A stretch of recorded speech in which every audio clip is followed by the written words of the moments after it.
Neck and neck and developing here this morning. Over the past few weeks, there have been debates about former President Donald Trump and current President Joe Biden and their place on primary ballots all across the nation. That's right, AJ. Now, last week, Illinois voters tried to remove both candidates, saying they violated the Constitution.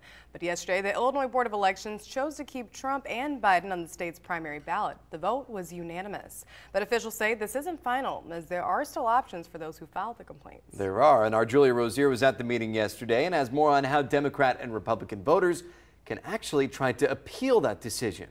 The Illinois State Board of Elections unanimously voted to keep President Joe Biden and former President Donald Trump on the Illinois primary ballot. For Trump, the State Board of Elections rejected a challenge that he should be barred from the primary ballot because they say he violated the Constitution because of January 6th. He took a leading role in organizing, facilitating, supporting, directing, and protecting a concerted, armed, and violent invasion and seizure and disruption of the United States Congress on January 6th.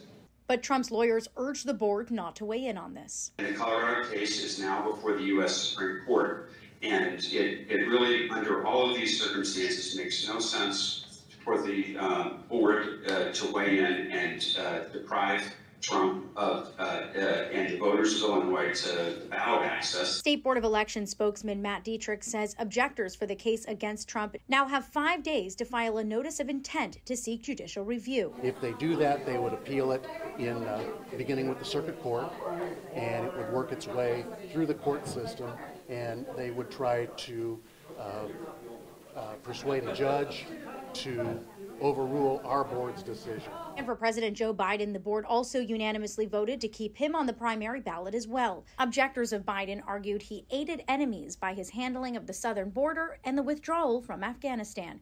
They also have the option to appeal Tuesday's decision.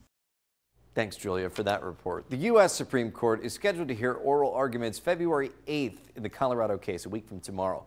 Officials say the wording of the Colorado decision could actually impact the decision here in our state, and the Illinois primary will be on March 19th.